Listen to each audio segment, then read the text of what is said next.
Irmãos, graça e paz.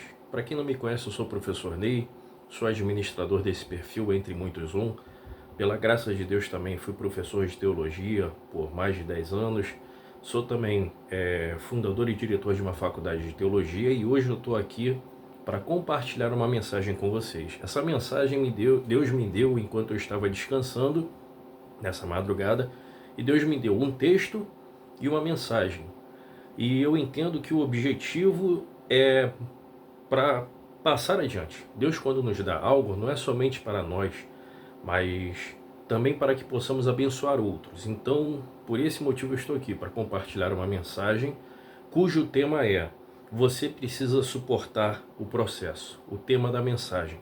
E o texto base se encontra no Evangelho de Mateus, no capítulo 4, de versículos 18 a 22, onde está escrito, eu estou usando a Bíblia NVI, está escrito: andando à beira do mar da Galileia, Jesus viu dois irmãos, Simão, chamado Pedro, e seu irmão André.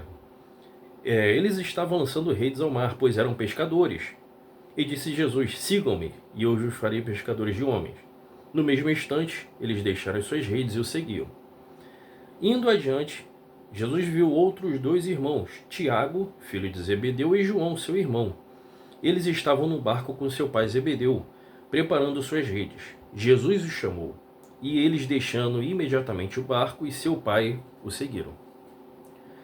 Esse texto de Mateus capítulo 4, versículos 18 a 22, foi o texto que Deus me deu durante esta madrugada, e o tema dessa mensagem, o tema foi exatamente esse: você precisa suportar o processo.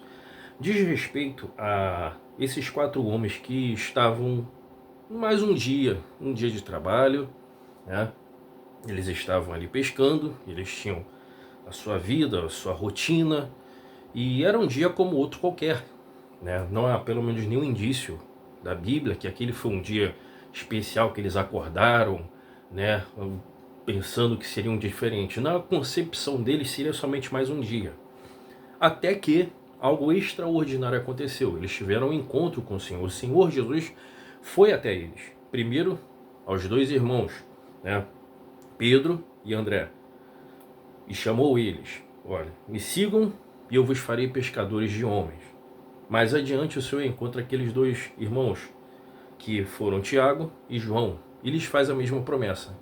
E eles imediatamente, como o texto diz, largaram tudo, largaram seu pai, largaram seu barco, largaram o seu cotidiano, largaram as suas tarefas, largaram a rotina do seu dia a dia e seguiram a Jesus.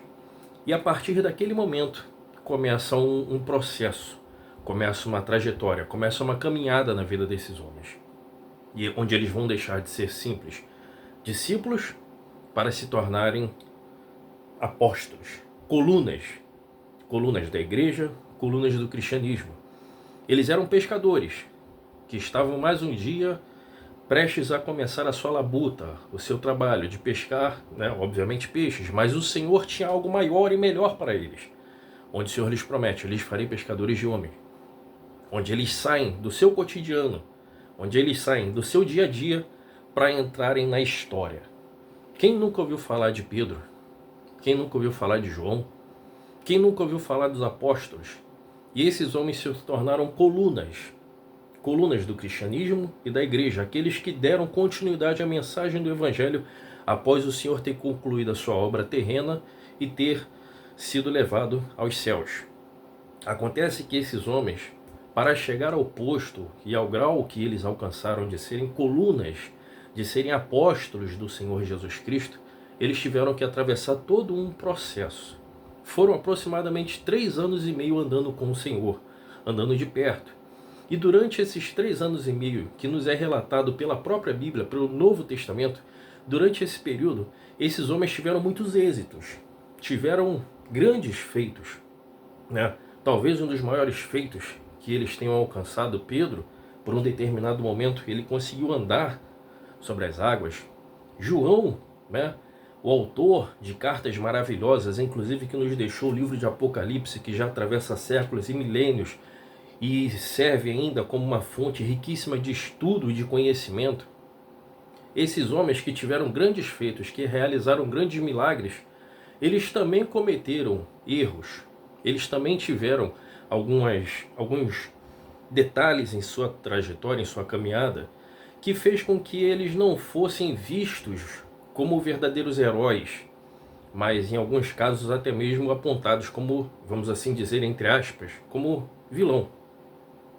Por exemplo, Pedro fazia parte do círculo de amigos mais próximos do Senhor, mas num determinado momento o próprio Senhor virou para ele e falou: afasta de mim, Satanás. Por quê? Porque Pedro, de alguma forma, ele foi usado para que de uma forma ele tentasse desviar o Senhor do seu propósito. João, aquele mesmo João que a gente olha para as Escrituras e a gente vê falando: filhinhos, né, amai-vos uns aos outros, aquele amoroso João, foi o mesmo João que em um determinado momento pediu ao Senhor: Senhor, permita-nos que nós oremos e vamos tacar fogo nesse vilarejo, porque o vilarejo não tinha recebido a mensagem do Evangelho. Aquele Tiago, aquele Pedro, aquele João, aquele André e todos aqueles homens que seguiram o Senhor, eles cometeram erros para que eles chegassem, para que eles saíssem daquele estágio de discípulos e se tornassem aquilo que Deus tinha intentado na vida de cada um deles, se tornassem colunas, apóstolos. Eles tiveram que passar por um processo. E durante esse processo não foram só acertos, eles também cometeram erros. Em determinados momentos eles se encolerizaram, agiram por impulso. Pedro, então, nossa, nem se fala, o Novo Testamento registra diversos casos onde Pedro ele agiu por impulsividade. Inclusive, quando foram prender o Senhor, que estava dentro do propósito divino para o plano da redenção, Pedro sacou de sua espada e deu um golpe contra o servo Malco. Pedro era impulsivo, né? E quantas vezes aqueles homens, em alguns casos, se amedrontaram, como o próprio Pedro, que estava diante do Senhor andando sobre as águas e de repente ele olha para as circunstâncias e ele começa a afundar. Então, quando a gente olha para a vida desses homens, você vai encontrar atos impulsivos, você vai encontrar atos de cólera, de ira, você vai encontrar medo, você vai encontrar, em alguns casos, até covardia. Olha só que interessante, Pedro, que era um homem valente, né? Pedro, que era um homem destemido, diz o texto que quando o Senhor foi preso, Pedro ele negou o Senhor diante de uma criada, diante de uma mulher, né? Pois ela apontou para ele: você também é um deles, eu reconheço, você também estava com ele. E Pedro, diante daquela mulher, o valente Pedro, diante daquela mulher, ele negou o Senhor. Não, eu não conheço, eu não conheço. Então entenda, é isso que eu quero que você entenda. Desde o momento que Deus te chama, desde o momento que o Senhor Jesus teve um encontro contigo, era mais um dia como outro qualquer. Talvez um dia que você estivesse trabalhando, eu não sei, mas um dia, na sua história, na sua vida, o Senhor entrou na sua vida. E quando o Senhor entra, o Senhor não chama espectadores. Isso é uma coisa que eu aprendi. Deus não chama espectadores, tá? Deus não chama pessoas para ficarem sentadas no banco de uma igreja somente assistindo. Deus, quando chama alguém, é para um propósito, é para um objetivo. Mas desde o momento em que o Senhor entrou na sua vida, até o chegar à etapa, ao ponto, ao auge da vocação que Deus tem para você, existe todo um processo. E nesse processo, algumas coisas vão acontecer. Coisas as quais, em alguns momentos, você vai ser o responsável, você vai ter causado aquilo. Outras não dependem de você. Mas o tema da mensagem é esse, né? Você precisa suportar o processo. Talvez o que esteja sendo difícil na sua caminhada não é necessariamente algo que você fez, mas algo que aconteceu e que te abateu e que te abalou. Você está no seu processo de se tornar talvez um grande pregador, de se tornar talvez um pastor, está fazendo seminário, está estudando, está dedicado para se tornar um pastor, para se tornar um pregador, para se tornar uma cantora, eu não sei. Mas de repente algo a qual está fora do teu controle aconteceu e isso te abalou. Talvez o fato que ocorreu tenha sido causa, consequência, tenha sido consequência de uma escolha que você fez, uma escolha errada. De repente você agiu por impulso em algum momento, por medo, por covardia, não sei. Mas eu quero que você entenda o seguinte: olha para a vida desses homens. Eles eram discípulos que estavam pescando, era só mais um dia, e o Senhor entrou na vida deles. Você acha que Jesus, quando entrou na vida de Pedro, de Tiago, de João, de André, você acha que Jesus não sabia, pela sua onisciência divina, que um dia Pedro ia negar ele? Você acha mesmo que Jesus não sabia que um dia, pela sua onisciência divina, Jesus não sabia que um dia João ia virar para ele e falou: Senhor, deixa eu tacar fogo nesse povo aqui? É claro que o Senhor sabia. É claro que o Senhor sabia. Pois Deus é onisciente, Jesus é Deus, Jesus era onisciente. Da mesma forma, quando Jesus te chamou para se tornar algo do reino e na obra dele, ele já sabia, ele já sabe, ele já tem todo o plano estabelecido. Deus é Deus, não é homem. Mas é importante que, independente das circunstâncias que ocorreram, ou das circunstâncias que talvez você tenha errado, seja por medo, por covardia, por impulsividade, não interessa. É importante que você suporte todo o processo. Pedro foi repreendido pelo Senhor várias vezes, mas ele não desistiu do processo. João, ele sofreu uma reprimenda do Senhor. Vós não sabeis de que espírito eu sou. João poderia ali ter se magoado. Não, né? Não, eu não quero mais isso. Não. Independente das circunstâncias, eles continuaram suportando o processo. E justamente por eles terem suportado, eles se tornaram o que foram mais tarde. Apóstolos, colunas da igreja, aqueles que deram continuidade à mensagem do Senhor logo após ele ter concluído o seu ministério terreno. Então, não sei quais são as circunstâncias que o abatem, não sei se foi uma causa pela qual você não teve culpa ou se foi algo provocado. Não interessa. Não interessa. Interessa que você precisa suportar o processo. Pois isso é que faz a diferença entre aqueles que tornam-se algo na mão do Senhor e aqueles que não se tornam nada. A Bíblia cita homens que saíram de uma vida pacata, rotineira e cotidiana e se tornaram grandes nas mãos de Deus. Mas a Bíblia também registra casos de homens que poderiam ter sido algo, mas não foram nada. Né? Paulo, por exemplo, cita 2 homens em uma de suas cartas. Alexandre e Himeneu, né, que tendo amado o presente século, saíram dos caminhos do Senhor. Ora, quem sabe esses homens poderiam ter se tornado grandes em sua época, mas eles amaram o presente século e abandonaram o caminho do Senhor. Então entenda que o que faz diferença entre aqueles que vão ser algo na mão de Deus e aqueles que não vão ser nada é suportar o processo, é suportar as adversidades. 2 lições esses homens nos ensinam. Esses homens, Pedro, Tiago, João, André, que foi o texto que eu li de Mateus capítulo 4, eles nos ensinam 2 lições preciosas. Primeira, você vai ver eles errando, sim, mas você não vai ver eles repetindo os mesmos erros. Pedro negou, mas olha, eu acho muito interessante quando o Senhor ele ressuscita. Em todo episódio, principalmente do Evangelho de João, você vai ver que Pedro, depois de toda essa narrativa, depois de todo esse processo dele ter negado, ele buscou ainda mais o Senhor. Cada vez que ele ouvia falar, o Senhor esteve em um lugar, ele corria para aquele lugar. Ou seja, ele não repetiu o erro. João ele foi repreendido pelo Senhor porque queria destruir um determinado local, pois recusou a mensagem. Mas, após isso, após ele ter sido repreendido pelo Senhor, após ele ter sido ensinado pelo Senhor, ele aprendeu a lição e ele não mais repetiu esse erro. Então essa é a primeira lição que nós aprendemos olhando para esses homens. Eles cometeram erros, mas eles tiveram a capacidade de aprender com os erros e não mais repeti-los. Segunda lição a qual nós aprendemos é que independente do quanto eles errassem, independente do que quer que acontecesse, eles não largavam o Senhor. Certo? Eles não largavam o Senhor. Eles não tiravam os olhos do Senhor. Pedro negou. Judas traiu. Mas o que aconteceu? Qual foi o ponto de divergência entre esses 2 homens? Pedro negou. Judas traiu. O ponto que dá toda a diferença entre um e outro é que Pedro, mesmo tendo negado, ele se arrependeu e buscou ao Senhor desesperadamente. Enquanto Judas não. Judas sentiu um remorso e decidiu resolver as coisas do seu modo, do seu jeito. E o fim trágico de Judas todos nós conhecemos. Então isso é a diferença. As 2 lições que esses homens nos ensinam.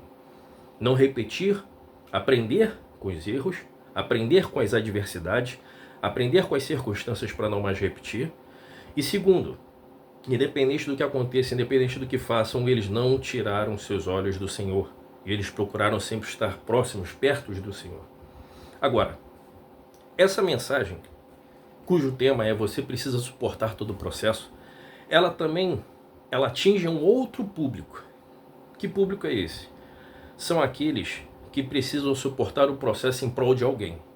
Como assim em prol de alguém? Eu quero dar aqui um exemplo, que não necessariamente está na Bíblia, mas está pertinho dela, historicamente falando. No período pós-apostólico, houve um homem que talvez você já tenha ouvido falar dele, chamado Agostinho, né? O Santo Agostinho, que nasceu no ano de 354, bem pertinho ali do período apostólico, um pouco depois do período apostólico, mas ainda perto, 354. Agostinho, Santo Agostinho, nasceu de um lar cristão, filho de uma cristã chamada Mônica. E ele foi criado nos preceitos, ele foi criado dentro da tradição cristã, mas como um jovem impetuoso, ele decidiu se afastar do caminho e seguir pelo seu próprio rumo. Nesse período, ele caminhou, né, pelas suas escolhas, ele abraçou ali algumas visões, algumas filosofias de época, ele abraçou um estilo de vida um tanto, em alguns momentos até libertino, enfim, ele decidiu andar pelos seus caminhos. Porém, havia uma pessoa que não tinha desistido e que orava por ele, era a mãe dele, Mônica, conhecida dentro de algumas tradições católicas e ortodoxas como Santa Mônica. E essa mulher não desistiu de orar pelo seu filho. E durante 33 anos, ela acompanhou os desvios do filho dela, mas ela não desistiu de orar por ele. Ela suportou o processo. E depois de 33 anos de busca, de oração, de esforço, de lágrimas, como ela mesma, como o próprio Agostinho relatou, Santo Agostinho relatou em uma de suas literaturas, depois de 33 anos, Santo Agostinho, movido pela compaixão de sua mãe, movido pelas orações incessantes de sua mãe, ele se converteu. Num episódio lindíssimo, onde ele escuta uma criança cantando uma canção, onde dizia toma e lê, toma e lê. Havia uma Bíblia próxima a ele, ele leu, ele entendeu que aquilo era Deus falando com ele, ele pegou aquela Bíblia que estava ali perto, leu, e uma mensagem diretamente entrou na alma dele. A partir daquele dia ele se converteu e se tornou o que foi Santo Agostinho de Hipona, um dos doutores da igreja, considerado um dos maiores teólogos do Ocidente, um homem que labutou durante o restante de toda a sua vida pela doutrina da igreja, um homem que defendeu ferrenhamente a igreja e o cristianismo que estava nascendo, né? Em termos de teologia e de doutrina, ele abraçou essa fé e ele defendeu essa fé da corrupção e da contaminação das seitas e se tornou um dos maiores nomes de toda a cristandade e se tornou um dos maiores nomes da tradição cristã, graças às orações daquela mulher chamada Mônica. Para católicos e ortodoxos, Santa Mônica. Eles consideram ela santa, não porque ela realizou milagres. Eles consideram ela santa, não porque ela deixou tratados teológicos ou doutrinários, mas eles, católicos e ortodoxos, consideram ela santa, porque por meio da oração, da paciência e da perseverança dela, Deus ouviu as orações dela e salvou o filho dela, e transformou ele num dos maiores nomes da história do cristianismo. Então é isso que você entenda, que eu quero que você entenda. Não desista do processo. Às vezes o processo está acontecendo com você, ou pode estar acontecendo com alguém a quem você gosta muito. Mas essa é a diferença entre aqueles que serão algo nas mãos de Deus e aqueles que não serão nada. É suportar o processo. Não desista. Não desista de orar por alguém que você deseja que seja alcançado pela graça. Não desista do seu ministério, da sua vocação, só porque algo te aconteceu ou porque você fez algo que errou. Não desista, pois volta a repetir, essa é a diferença entre aqueles que serão algo nas mãos de Deus e aqueles que não serão nada. É suportar o processo. E que Deus e que o Espírito Santo continue falando aos vossos corações.